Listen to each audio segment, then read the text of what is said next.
Kryeministri Kristian Mickoski nuk përjashton mundësinë që me riorganizimin e ri të pushtetit që paralajmërohet të bëhet në qershor, të bashkohet edhe ndonjë parti tjetër politike. Gjithçka është e mundur. Kryeministri thotë se janë në përfundim të riorganizimit të brendshëm të partisë, ndërsa muajin që vjen do të vijojnë me harmonizimin e qendrimeve me përfaqësuesit e partive të tjera të koalicionit.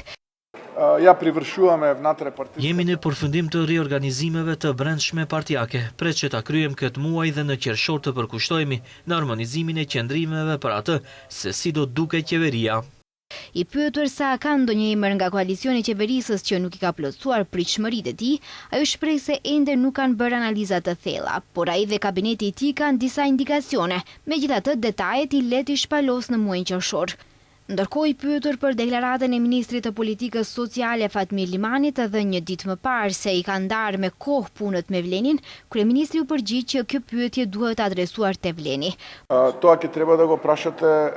Këtë pyetje duhet t'ia parashtrojnë udhëheqësisë së Vlenit, e cila mendoj se do të vazhdojë të jetë pjesë e qeverisë, sepse për ne ata janë partner strategjik në kornizat e qeverisë. Kështu që mendoj se kjo pyetje duhet adresohet atje.